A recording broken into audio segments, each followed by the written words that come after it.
A light rain fell on the city of Ouro Preto that June night, and the cobblestone streets gleamed under the dim light of the old lampposts as if someone had poured dark honey over each sidewalk. Lucas walked slowly, his hands tucked into the pockets of a jacket that no longer protected him from anything, not the cold, not the wind, not the constant feeling that he was invisible to the world. He was 20 years old, but his eyes carried a kind of weariness that didn't match his age. It wasn't the weariness of someone who hadn't slept enough. It was the weariness of someone who had learned too early that certain things weren't meant for him. He worked as an assistant in a small bookstore in the historic center, a cramped space between two colonial mansions, smelling of old paper and stale coffee. The owner, a lady named Dona Teresa, was in her 70s and could barely see, but she knew every book by the feel of its spine. Lucas would arrive at 7 in the morning, organize the shelves, sweep the floor, attend to the few customers who showed up, and at the end of the day, sit on the back bench and read what was left on the donated shelves. Nobody ever asked him what he liked to read. Nobody ever asked him anything, actually. His mother had left when he was 11. She didn't die, she didn't travel, she didn't disappear in an accident. She simply left. She left a note on the kitchen table saying she needed to find herself, and Lucas never understood how someone could lose themselves so completely as to abandon a child. His father, Arildo, worked as a bricklayer and drank on weekends. He wasn't violent, but he had a kind of silence that hurt more than any shout. When Lucas tried to talk, his father looked at him as if he were seeing another person, perhaps the woman who had left, perhaps the version of himself he wished he had been. And then he would look away and open another can of beer. Lucas grew up like that, surrounded by books that weren't his, and silences that no one broke. He learned to move through the world without making a sound, as if he occupied too much space and needed to apologize for existing. At school, he was never the brilliant student nor the problematic one. He was, he sat in the corner, the one the teachers forgot to call on to answer, the one his classmates didn't invite to parties. He didn't complain. He had learned that complaining was a luxury for those who were listened to. That June night, as the rain transformed Ouro Preto into a blurred painting, Lucas returned home after closing the bookstore. Dona Teresa had left early because her arthritis was severe, and he stayed alone until 8 o'clock, reading a book of short stories that someone had returned with the pages folded. He ran his hand over each fold as if he could feel the story that the person had interrupted there and wondered why people started things they didn't intend to finish. That was when he saw her for the first time. She stood under the awning of a cafe that had already closed, clutching a paper bag to her chest as if protecting something precious.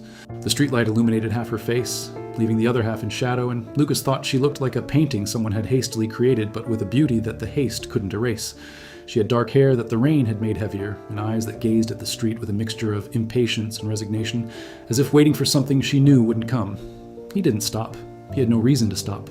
People were constantly taking shelter from the rain, and he wasn't the type of person to start conversations with strangers, but something about that image stayed with him, stuck in his memory like a photograph someone sticks on the wall without a frame, with the edges raised but impossible to ignore.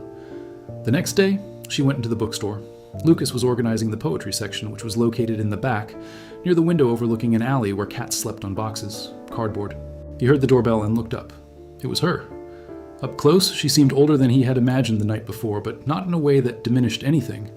It was a different kind of beauty, made of lines that time had carefully drawn, as if each wrinkle around her eyes were a note of something lived. She must have been about 40, maybe a little older, and she moved with a quiet elegance, the kind of presence that didn't demand attention but was impossible not to notice. She walked slowly along the shelves, running her fingers along the spines as if searching for something without knowing exactly what. Lucas stood still, holding a Drummond book against his chest, unable to return to what he was doing. It wasn't attraction, not at that moment. It was curiosity. It was the feeling of recognizing something in someone he had never seen before, like a chord from a song he already knew but couldn't place it from. She stopped in front of the classic romance section and pulled out a copy of Love of Perdition. She opened it to a random page, read a few lines, and smiled sadly, as if the book had confirmed something she already suspected. Then she put it back on the shelf and turned to leave. Lucas didn't think. The words came out before he could stop them. "This one is good," he said, "but it's the kind of book that hurts more on the second reading." She stopped. She looked at him, not with surprise, but with cautious attention, as if assessing whether it was worth responding. "Have you read it twice already?" she asked. "3," said Lucas. "The first time, I thought it was tragic.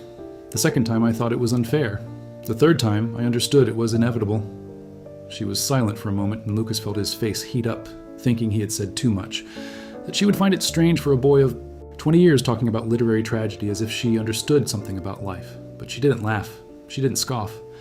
Instead, she inclined her head slightly and said, "Inevitable is a dangerous word. People use it to justify giving up. Then he left, without buying anything, without saying his name, without looking back. And Lucas stayed there, with Drummond's book still pressed against his chest, feeling that something had changed in the air around him, as if someone had opened a window in a room that had been closed for years. She returned 3 days later. This time, she went straight to the poetry section and picked up a book by Adelia Prado. Lucas was at the checkout, pretending to organize receipts, but his eyes followed her as if she were the only thing moving in a still world. She leafed through the book in silence, and he noticed that her fingers trembled slightly, not from cold, but from something internal, a vibration that came from within, as if she were holding back something that wanted to get out. This time, she was the one who spoke first. "Do you work here every day?" "Every day," he replied, "except Sunday. But sometimes I come on Sunday too, because I don't have much to do." She looked at him with an expression he couldn't quite name. It wasn't pity. It was something closer to recognition, as if she understood what it meant to have not much to do on a Sunday. "My name is Helena," she said. "Lucas." "Lucas," she repeated, as if testing the weight of the name in her mouth. "You're too young to like sad books so much." "Maybe I just like honest books." She bought Adelia Prado's book and left. But before crossing the threshold, she turned and said, "I'll be back tomorrow. Save that Drummond you were holding the other day for me." Lucas kept it. He wrapped it in a sheet of brown paper he found in the back, as if it were a gift, and placed it under the counter in the cleanest spot he could find. When Donna Teresa asked why he was smiling, he said he wasn't smiling, and she laughed in that hoarse way of someone who has seen a lot and knows exactly when someone is lying. Helena returned the next day, as promised, and the day after that, and the day after that. Sometimes I bought a book, sometimes I just browsed, but I always stayed a little longer than necessary, and always exchanged a few words with Lucas. He discovered that she was a professor of art history at the university, that she had moved to Ouro Preto 2 years ago from Belo Horizonte, that she lived alone in an apartment near the Pilar Church, that she liked unsweetened coffee and aimless walks on Wednesday afternoons. She discovered that he hadn't finished high school, that he read everything he could find, that he knew the name of every book in the bookstore by heart, that he cooked for his father on Sundays, even when his father didn't show up for the meal. And what neither of them said aloud was that those conversations had become the best part of their days, that Lucas awaited the doorbell with a racing heart, and that Helena made up excuses to stop by the bookstore even when she didn't need anything. There was something between them that neither of them could name, something that existed in the space between words, in the silences they shared, in the glances that lasted a second longer than they should. But there was also a distance not measured in meters, but in years, 20 years to be exact. And that distance was present in every interaction, like a glass wall that allowed them to see each other but prevented them from touching. Lucas knew. He knew he was too young for her, that the world would look and judge him, that she probably saw him as an interesting boy, nothing more. And this knowledge hurt in a specific way, like a wound that doesn't bleed on the outside but burns on the inside, constant and silent. One afternoon in July, Helena arrived at the bookstore with red eyes. She said nothing about it, went straight to her usual shelf and stood there, looking at the books without really seeing them. Lucas approached slowly, like someone approaching a frightened animal, and stood beside her without saying anything. They remained like that for several minutes, two bodies motionless between bookshelves, breathing the same air of paper and dust, and the silence between them was so dense that it seemed to have form. "My ex-husband called," she said, without looking at him. "He's getting married again, to a 28-year-old woman. He called to tell me as if I'd be happy for him." Lucas didn't answer immediately. He let her words hang in the air like ashes from something he had burned, and waited until he felt the moment was right. "He's an idiot," Lucas said. Helena laughed. It was a small, almost involuntary laugh, the kind of laugh that escapes when someone says exactly what you need to hear in the simplest way possible. "You don't even know him," said Helena. "I don't need to. Anyone who dumps you is an idiot. That's an objective fact." She looked at him. And for the first time, Lucas saw in her eyes something that was neither caution nor distance. It was vulnerability. It was the crack in the wall. She kept standing, and through that crack, he saw everything. The loneliness, the fear of growing old, the pain of being replaced, the shame of feeling diminished, and beneath it all, such a deep need to be seen that it almost brought him down. "Lucas," she said, her voice trembling at his name, You're very kind, but you're 20 years old. You don't know what you're saying." "I know exactly what I'm saying." "You don't know. You think you know, but you don't. I'm 40 years old. 40? I could be your mother. But it isn't." The two words hung between them like a confession. Helena opened her mouth to reply, but said nothing. Instead, she picked up her bag, walked past him without saying goodbye, and left. The doorbell rang, and Lucas was left alone in the bookstore. with the echo of those two words and the scent of her perfume still lingering in the air, mixed with paper and coffee. She didn't return in the following days, nor the following week. Lucas went to work every morning with the foolish hope of hearing the doorbell and seeing her come in, but the days passed, and the bell rang for other people, faces that meant nothing, voices that weren't hers. Donna Teresa noticed the change in him, the way he looked at the door too often, how he stayed silent for hours, how he forgot to sweep the back of the shop. "That pretty young woman who used to come here," said Donna Teresa one quiet afternoon. "The teacher. She disappeared, didn't she?" Lucas did not respond. "Boy," she continued in that voice that was both harsh and sweet, "I'm too old to pretend I don't see things. You like her. It doesn't change anything whether I like it or not. Everything changes. Liking someone always changes everything. The problem is that sometimes it changes in a way we don't want." Lucas thought about those words at night, lying on the narrow bed in the room he shared with the peeling walls and the distant noise of his father watching television in the living room. He thought about Helena, her red eyes, her trembling voice at his name, the way she said, "I could be your mother," as if it were a shield, something to put between them to protect themselves. But protect them from what? From what he felt? From what she felt? From the possibility that what was between them was real? He decided he wouldn't give up.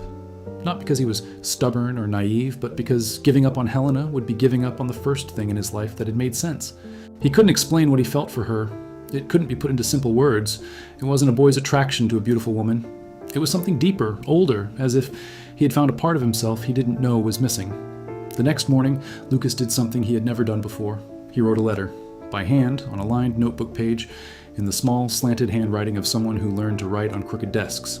It wasn't a love letter, not in the traditional sense. He didn't have grand declarations or impossible promises. It was a letter about books, about the books she had touched in the bookstore, about the pages she had leafed through, about how he had noticed that she always opened books in the middle, never at the beginning, as if she wanted to enter the story already in progress, without preamble, without preparation, straight to the heart of the matter. He wrote about how this said something about her, about how people who open books in the middle are people who aren't afraid of context, lost, trusting in their own ability to understand things even when they arrive later, knowing that every story is already underway when we find it. And he ended by saying that he was a book she had opened in the middle and that he hoped she wouldn't close it before reaching the end. He placed the letter in an unsealed envelope and went to the university. He asked at the secretary's office for Professor Helena Martins. The secretary looked at him with that look that people behind counters reserve for those who clearly don't belong there. A look that measured his worn jacket, his faded sneakers, the appearance of someone who was neither a student nor a professor, nor anything that deserved to be there.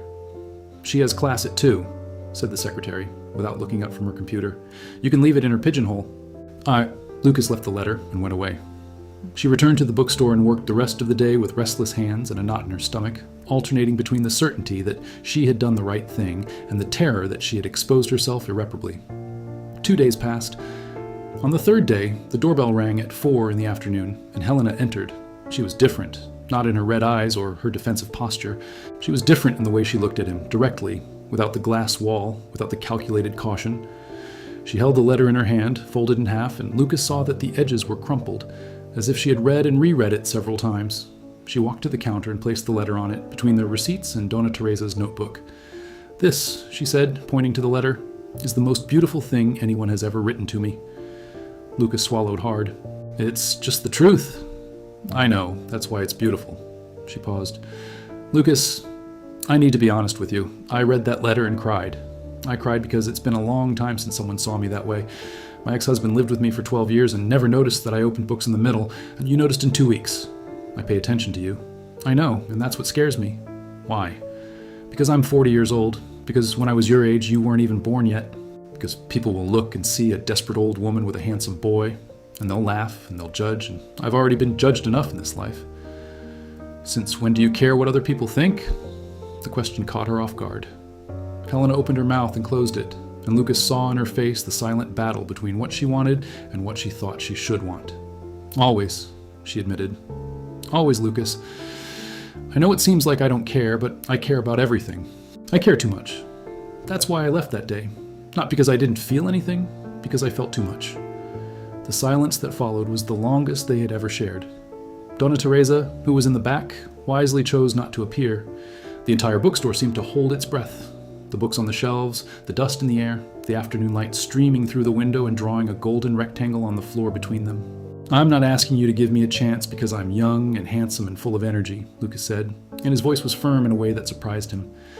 I'm asking you to give me a chance because I'm the person who notices how you open books, because I kept that Drummond book for you wrapped in brown paper, because when you came in here with red eyes, I didn't ask what happened. I stayed by your side in silence because I knew that's what you needed. Give me a chance, not because of what I have or my age. Give me a chance because of what I see when I look at you. Helena brought her hand to her face and covered her mouth, and Lucas saw that her eyes were shining, not with sadness this time, but with something he recognized because he felt the same thing. It was the shine of someone being seen, truly seen, for the first time in a long time. A coffee, she said. I can get you a coffee. Just a coffee. Just a coffee. They went to the only cafe that was still open at that hour, a small place on a corner of Rua Direita, with darkwood tables and a waiter who seemed to have grown up there along with the walls. They sat near the window, and Helena ordered black coffee without sugar, as Lucas already had. He knew she would do it, and he asked for the same thing, although he preferred it with milk, because at that moment he wanted to be as close as possible to her world, even if it was through a cup of coffee. They talked for 2 hours. Not about feelings, not about the 20-year distance, not about what it meant or didn't mean.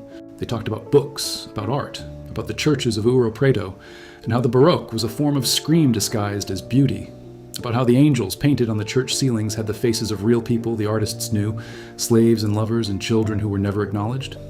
Helena spoke with a passion that transformed each subject into a living story, and Lucas listened with an attention that turned each of her words into a treasure he kept in the inner pockets of his memory. At one point, she stopped talking and just stared at him. What? He asked. You listen, she said. You really listen. It's not just waiting for your turn to speak. You listen. It's because what you say is worth listening to. No, it's because you're like that. My ex-husband looked at his cell phone while I was talking. My colleagues at university wait for me to finish so they can disagree. My students wait for me to finish so they can ask if it's on the test. But you listen. Perhaps because no one has ever listened to me. So I know the value of being heard. Helena reached across the table and touched his hand. It was a brief touch, just fingers touching fingers, lasting less than 5 seconds, but Lucas felt as if the ground had shifted beneath his feet. She withdrew her hand and looked out the window, and he saw that she was struggling with herself, with the desire to allow herself to be touched and the fear of getting hurt again. I need to go, she said. I have papers to grade. All good. Lucas, try? Thank you. For the letter. For the coffee. For noticing how I open books. He smiled.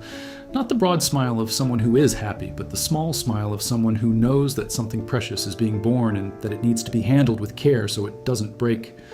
She left, and he remained at the table with 2 empty cups and the ghostly impression of her fingers on his. In the days that followed, Helena went back to the bookstore, but something had changed. The conversations were longer, the glances more lingering, the silences more charged. She would sometimes bring him coffee in a thermos, and he would save books for her, always with recommendations written on notes he pinned to the first page. They were simple notes. This one made me think of you because of chapter 7, where the ending is sad, but the kind of sadness that cleanses, not the kind that dirties, or simply, read this one, then tell me about it. Helena kept every note. Lucas didn't know this, but she kept them in a tin box on her nightstand, along with the original letter and the bookmarks he made from magazine clippings when he didn't have better materials. It was a box of things that meant something, and for the first time in years, it was filling up. But the world around them wasn't made of books and notes. The world around them was made of measuring glances, of sharp whispers, of judgments that arrived before any explanation. The first time Lucas noticed this was on a Tuesday, when he accompanied Helena to the university to return a book she had forgotten at the bookstore. They walked side by side down the street, not holding hands, not touching, just 2 bodies close together walking in the same direction. And even so, Lucas noticed the stares. A woman on the sidewalk who looked at Helena and then at him and frowned. A man in the doorway of a shop who chuckled softly through his nose. A group of students who whispered as they passed. Helena noticed it too. Lucas saw it in her shoulders, which stiffened, in her jaw that clenched, in her pace that quickened slightly, as if she wanted to shorten the presentation. When they reached the university entrance, she picked up the book and said, "Thank you," with a formality that didn't match who they were, and went in without looking back. That night, Lucas couldn't sleep. He lay in the dark, listening to his father snoring in the living room and the puppies barking in the street, and thought about how cruel the world was in small ways. No one had said anything directly. No one had shouted or pointed or made a scene. But the looks were enough. The whispers were enough. The low, snorting laugh was enough. They were small knives that cut without leaving a visible mark but bled inside. He thought about giving up. For her sake. Not because he didn't love her, but because he loved her enough not to want her to suffer because of him. But then he thought about how she opened books in the middle without fear of losing the context, and decided that if she could be brave with stories, he could be brave with life. The weeks went by, and their relationship remained in this undefined territory, more than friendship, less than what Lucas wanted, exactly what Helena could allow herself at that moment. They met at the bookstore, at the corner cafe, sometimes on a walk through the hills of Ouro Preto at the end of the afternoon, when the light turned golden and the shadows of the mansions stretched across the street like arms, trying to reach something. Lucas learned to respect her pace. He didn't pressure her, didn't ask for more than she offered, didn't turn every meeting into a negotiation for progress. He was present, he was attentive, he was there. And this silent consistency was, in itself, a more powerful statement than any words. Helena, for her part, struggled with herself every day. There were mornings when she would wake up, and her first thought was of Lucas, the way he tilted his head when he heard something he found interesting, as if he needed to accommodate the new thought in a specific place within himself. And that thought both frightened and warmed her at the same time, like holding a cup of coffee that was too hot. She had friends, 2 to be exact. Renata and Sonia, both university professors, both in their 40s, both divorced.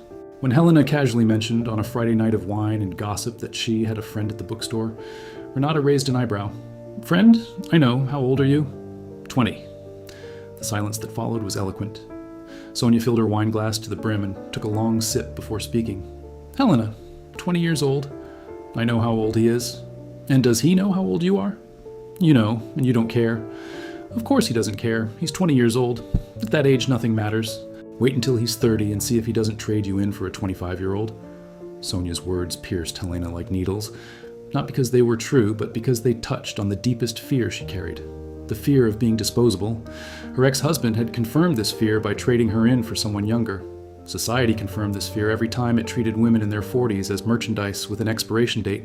And now her own friends were confirming this fear, disguising cruelty as concern.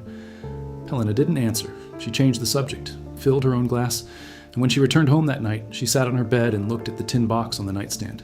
She opened it. She reread Lucas's letter. She reread the notes. And she cried, not from sadness, but from anger. Anger at not being able to simply feeling what he felt without the whole world having an opinion about it. The next day, Helena didn't go to the bookstore, nor the day after.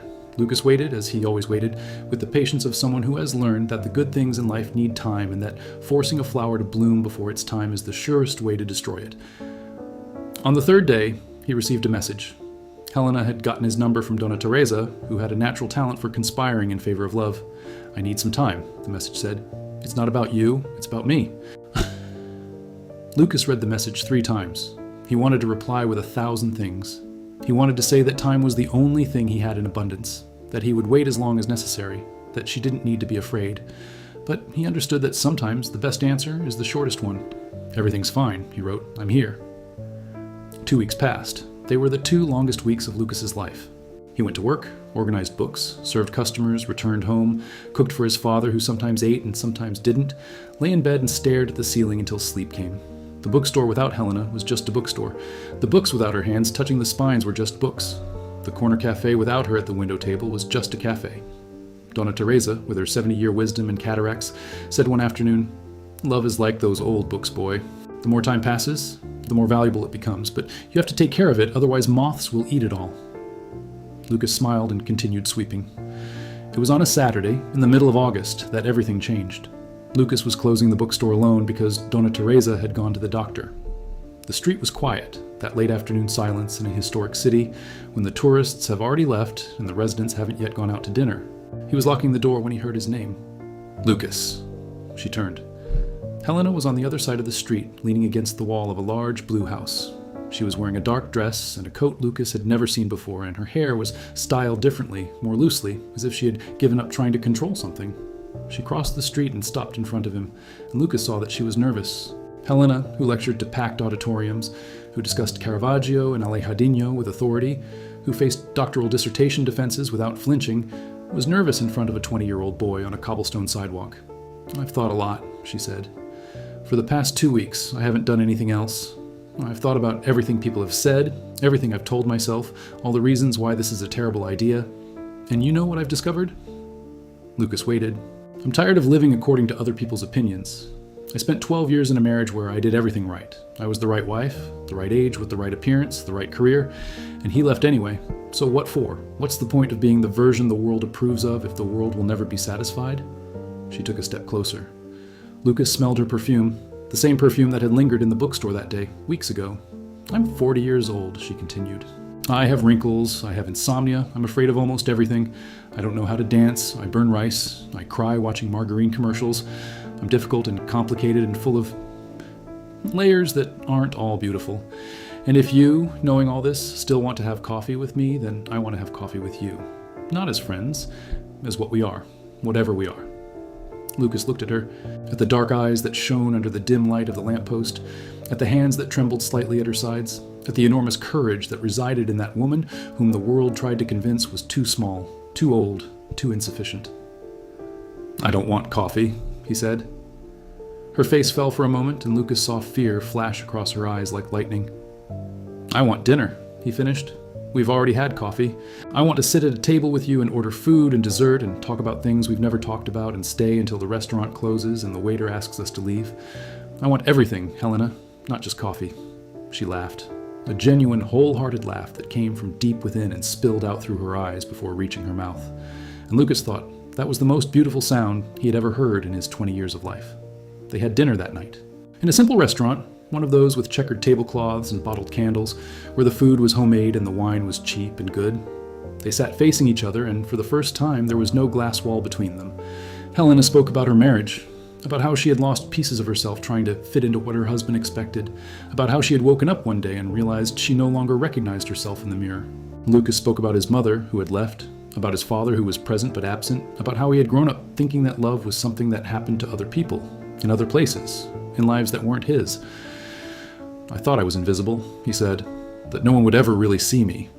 I see you, Helena said. I've seen you since day one.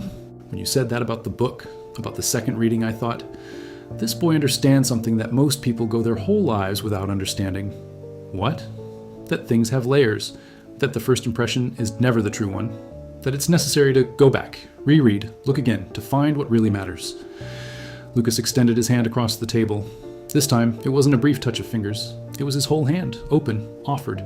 Helena looked at his hand, at his long, slender fingers, at the nails he had a habit of biting when he was anxious, at the small scar on his thumb from when he cut himself with a box cutter opening boxes of books. And she placed her hand on top of his. Helena's hand was warm and slightly rough at the fingertips from writing on the board and turning pages. Lucas's hand was large for his size, with visible veins on his back. Their hands together seemed like a silent conversation, a question and an answer happening simultaneously. People will talk, said Helena. They go. It's going to be difficult. Or you might get tired of me. Either you and me, or neither. It's impossible to know, but I'd rather find out together with you than spend the rest of my life wondering what could have been. They stayed at the restaurant until the waiter, a gentleman with a gray mustache and an apron stained with sauce, approached and politely announced that he was closing. Lucas paid the bill with the money he had saved for weeks, each bill representing an extra shift at the bookstore, a skipped lunch, savings made with the discipline of someone who knows that good things cost money. Helena tried to split the bill, and he refused with a look that wouldn't allow for discussion. They walked through the streets of Ouro Preto under a starry sky that seemed to have been cleared especially for them. The slopes were empty, and their footsteps echoed on the stones like a conversation between the ground and their feet. At one point, Helena slipped on a damp stone and Lucas caught her arm, and she remained there leaning on him, and neither of them moved for a long moment. Thank you, she said. For what reason? Because you didn't give up on me. I did everything I could to make you give up. You disappeared, said you needed time, used age as an excuse, and you stayed. I already told you, I know the value of being chosen. I've never been chosen by anyone. My mother didn't choose me. My father doesn't choose me every day when he prefers the bottle. No friend has ever chosen me for anything. So when I find someone I want to choose, I won't walk away, no matter how many times that person asks me to leave. Helena raised her hand and touched his face.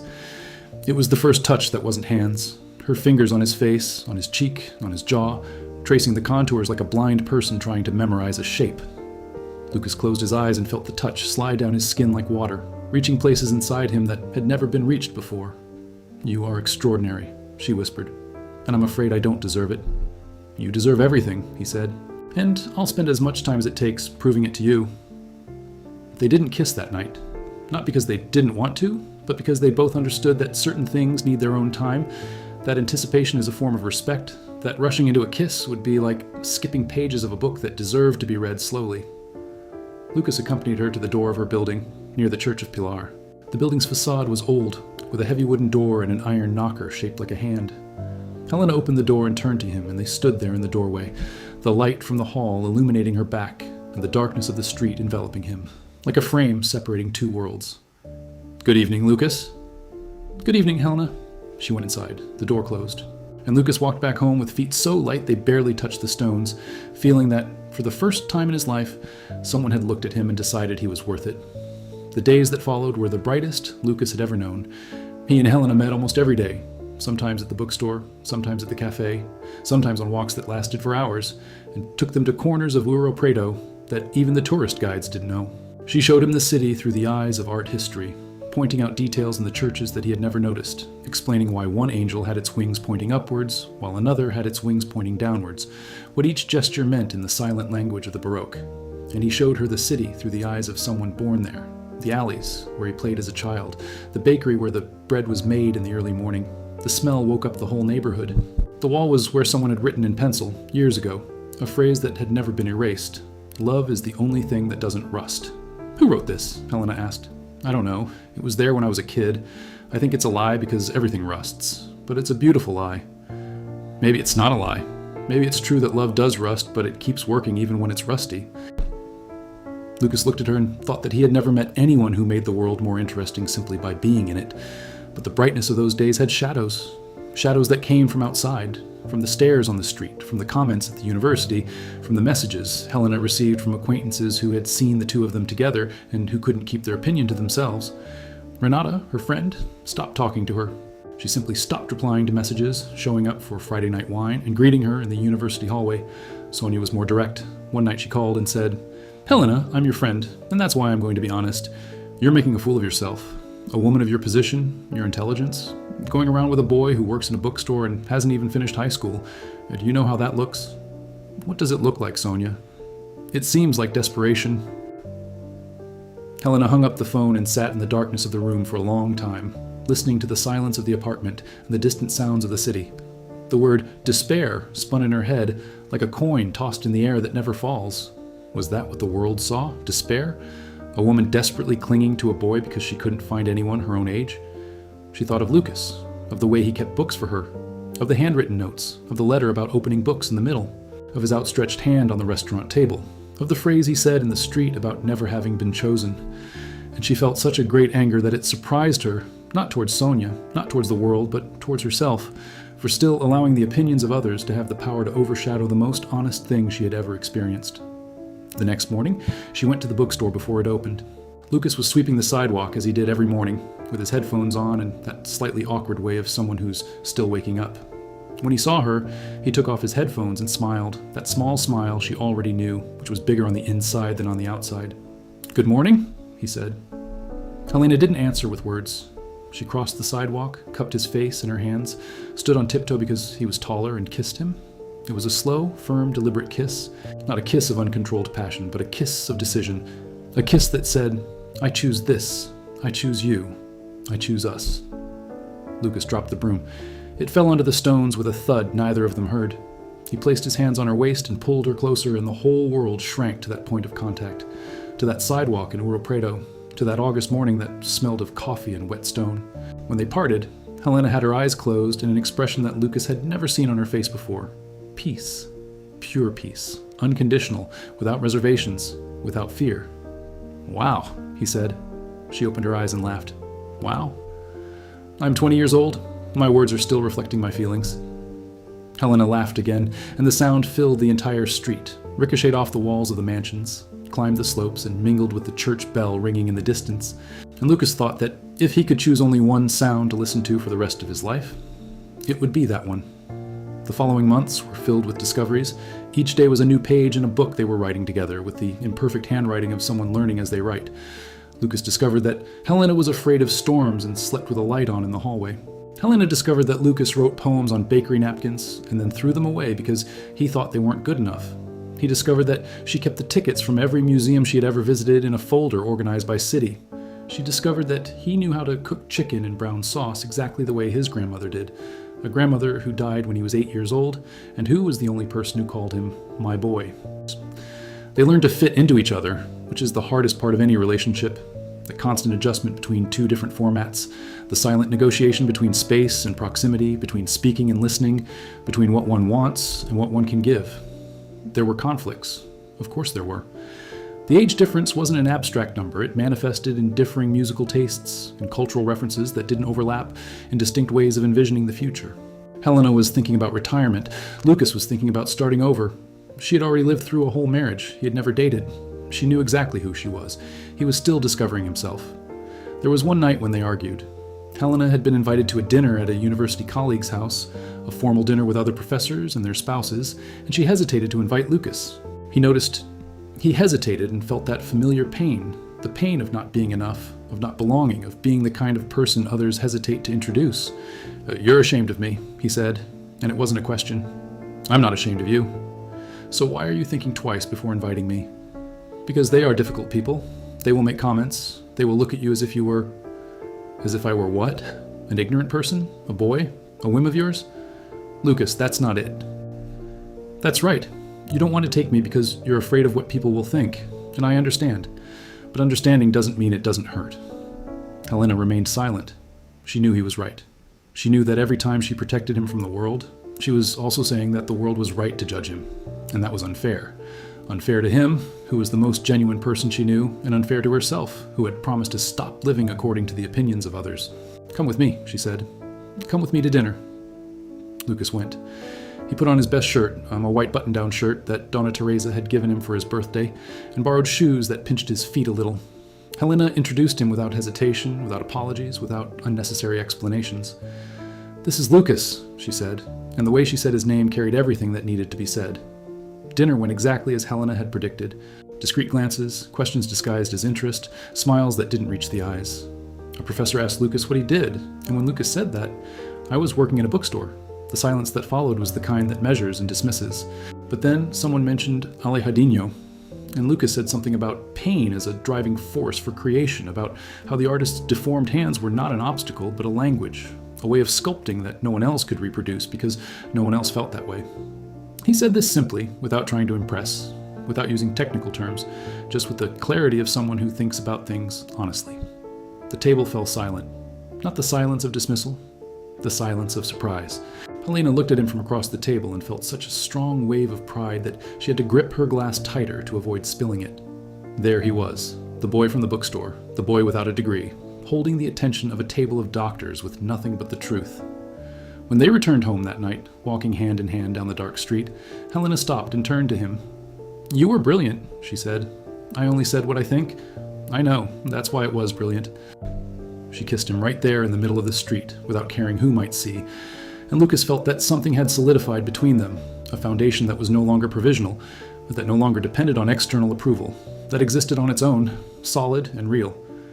There was a week at the beginning of spring when Lucas almost lost everything, not through any fault of his own, nor through any fault of Helena's, but through the fault of a ghost that neither of them expected.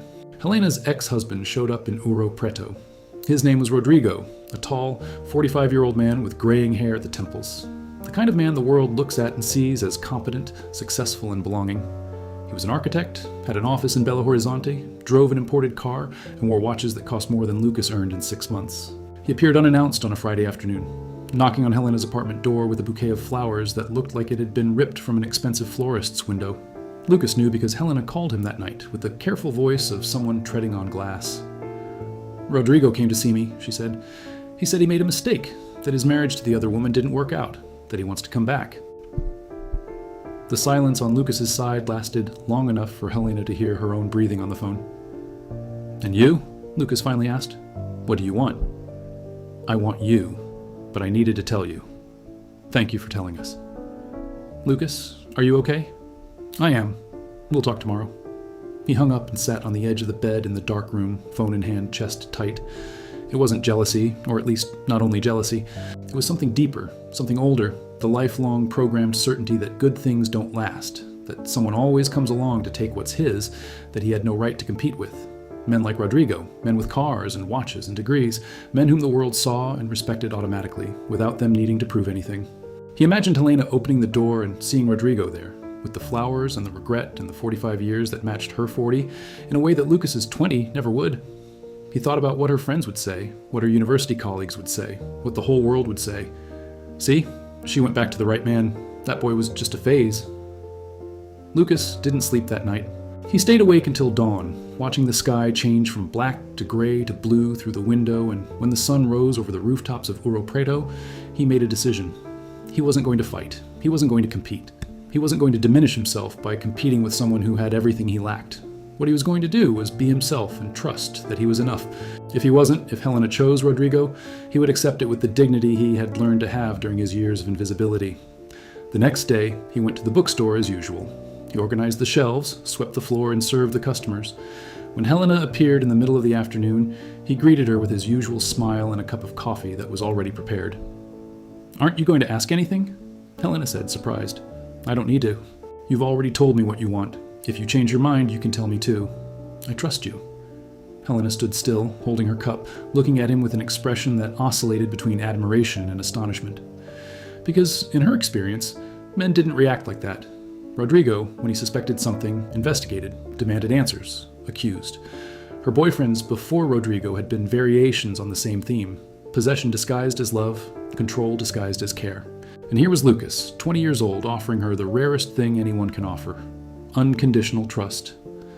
"He invited me to dinner," said Helena. "Tonight." Lucas felt his stomach sink, but he kept a calm face. "And are you going?" "I need to go. I need to close this. I need to look at it and make sure it's over. Then go." "You don't mind?" "I care a lot, but I respect you more than I care. Go on, Helena. Do what you need to do." She left, and Lucas spent that night in the bookstore, after Donna Teresa had gone, sitting on the back bench, reading and rereading the same page of a book without absorbing a single word. The clock on the wall marked the hours with cruel slowness, and each passing minute seemed to drag on. It was a moment when Helena was with another man, in a restaurant that probably cost more than the entire bookstore, talking about a life they had shared for 12 years, a life full of references and memories that Lucas could never share. At 11 o'clock at night, the phone rang. "I'm at the bookstore door," Helena said. "Open up." He opened the door. She was there, in her dinner dress, her eyes shining, not from tears, but from something that seemed like relief. She entered the dark bookstore between the shelves and the shadows and stopped before him. "I had dinner with Rodrigo," she said, "at a nice restaurant with expensive wine and food whose names I couldn't even pronounce. And do you know what I thought about all night?" Lucas waited. "I thought he never asked me how I opened books. I thought that in 12 years of marriage he never wrapped anything in brown paper for me. I thought he never stood by my side in silence when I needed silence. He offered me the world he thinks I want. But he never gave me what I really need." She took a step closer. "I choose you, Lucas. Not because you're young or handsome or because I want to prove something to the world. I choose you because when I'm with you, I'm me, the most honest, whole, and real version of myself. And that's worth more than any expensive restaurant or imported car or man of the right age." Lucas felt something loosen inside him, a rope that had been stretched for days, maybe years, maybe since the day his mother left through the door without looking back. A rope of fear, of waiting, of uncertainty. And when that rope came loose, what remained in its place was a lightness he had never felt before, the lightness of someone who finally knows he has chosen. He embraced her in the darkness of the bookstore, surrounded by books that held thousands of love stories, and thought that none of those stories was truer than theirs. Rodrigo returned to Belo Horizonte the next day. Helena never spoke of him again, and Lucas never asked again. There were things that didn't need more words. There were choices that, once made, remain made forever. After that episode, something changed in the way the two treated each other. It was no longer the cautious dance of the first few months, that step forward and 2 steps back, that constant negotiation between desire and fear. It was something more solid, quieter, like a wall that had been tested by the storm and remained standing.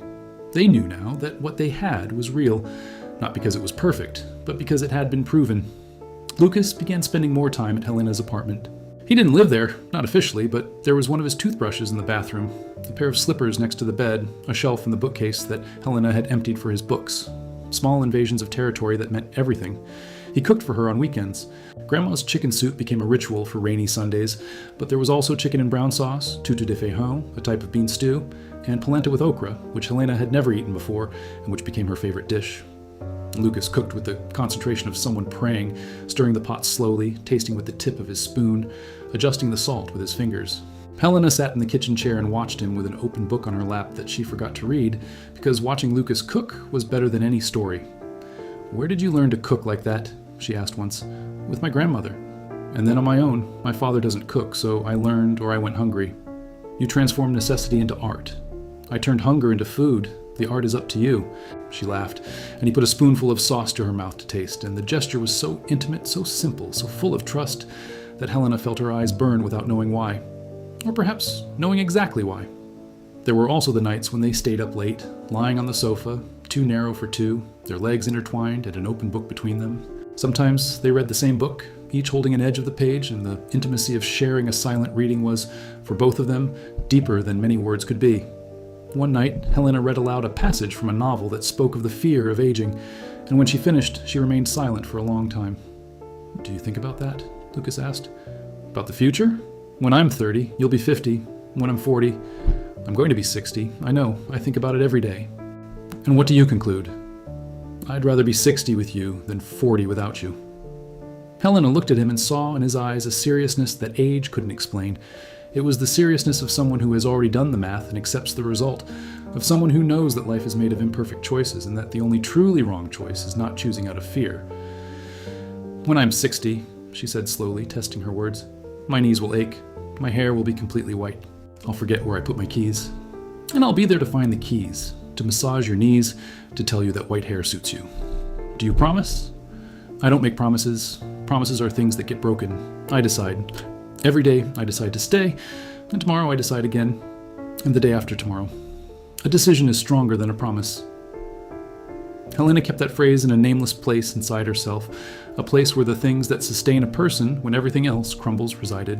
And that night, lying next to Lucas on the narrow sofa, listening to his breathing slow and become regular as sleep approached, she thought that the most difficult courage wasn't jumping off a cliff.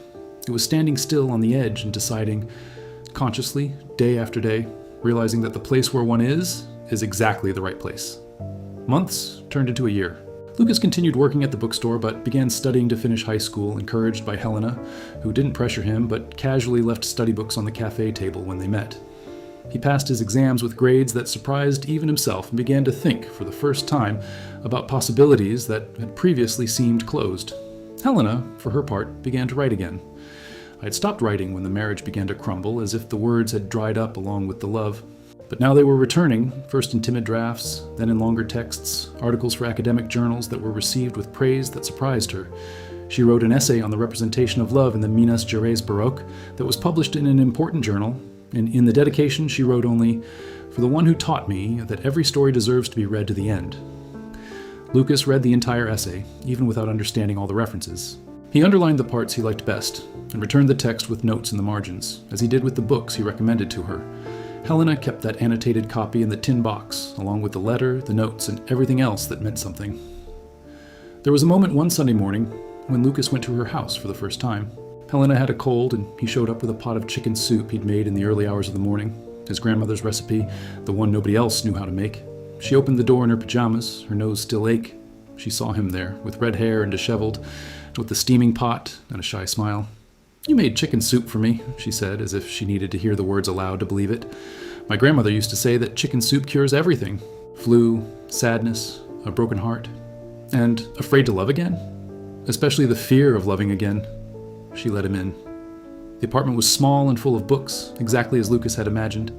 There were paintings on the walls, reproductions of Baroque paintings, and a floor-to-ceiling bookcase so full that some books lay on top of each other, like passengers on a crowded train. He served the chicken soup in the tiny kitchen, and they ate sitting on the sofa, their legs touching, watching the rain outside the window. "Lucas," said Helena, after a long, comfortable silence. "I need to tell you something I've never told anyone." He waited. "I've spent my whole life afraid of not being enough, of not being pretty enough, smart enough, young enough, interesting enough. When my husband left, I thought it was because I wasn't enough.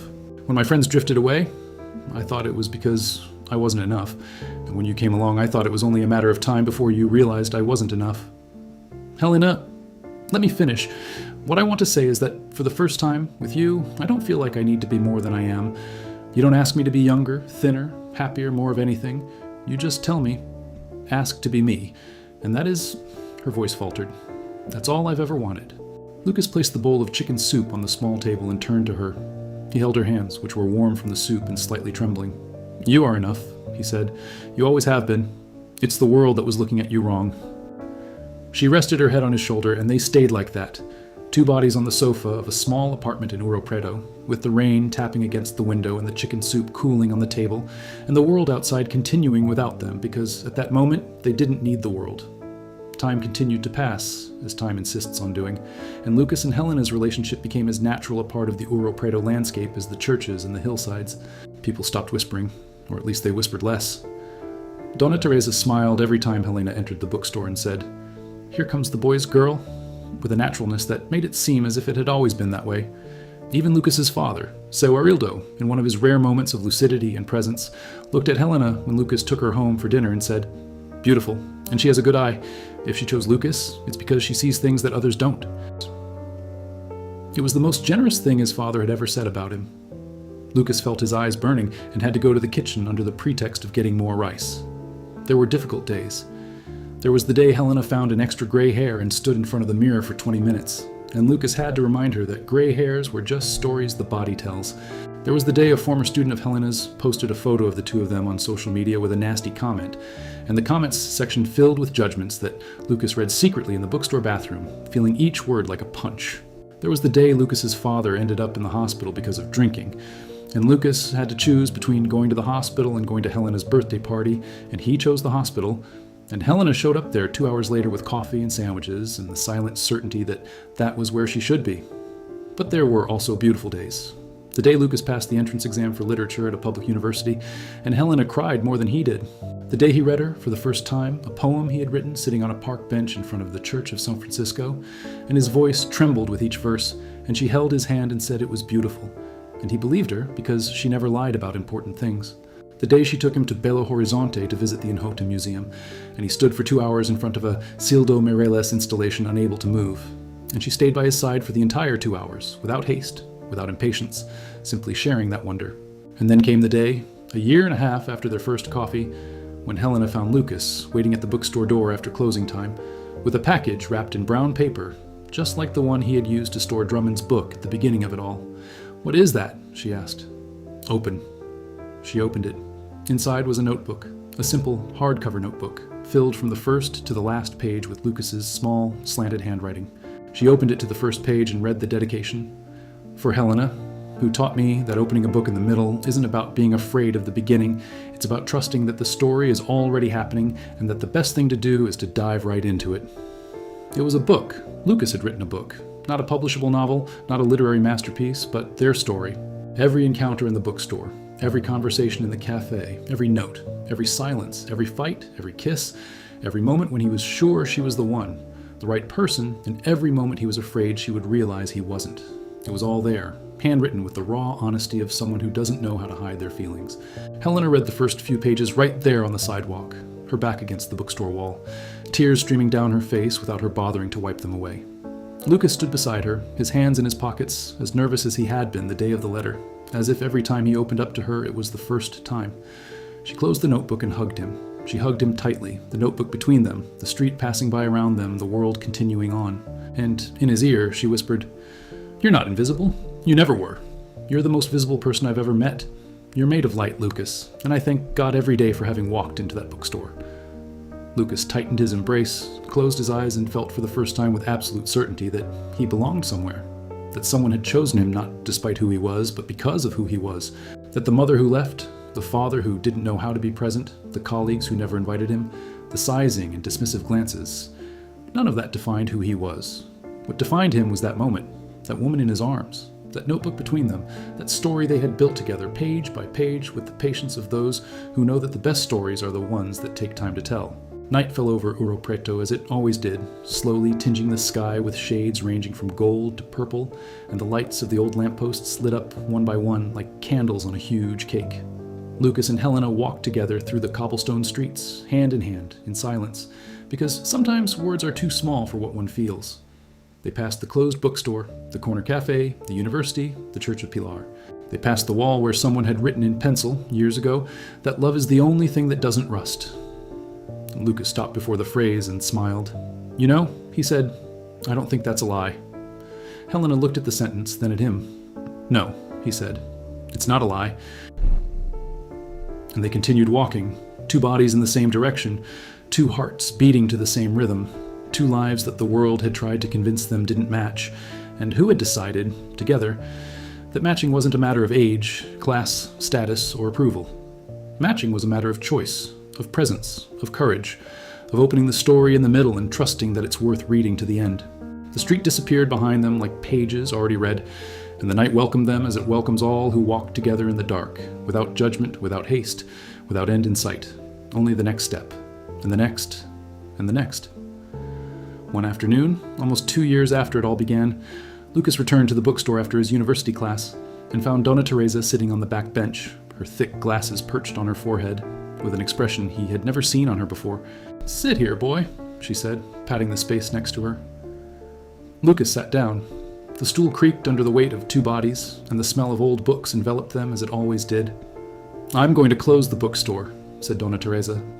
The words fell between them like stones on water, creating ripples that spread through the silence. Lucas looked at her and saw in the woman's tired eyes the weight of a decision that had not been easy. "My eyesight is getting worse and worse," she continued.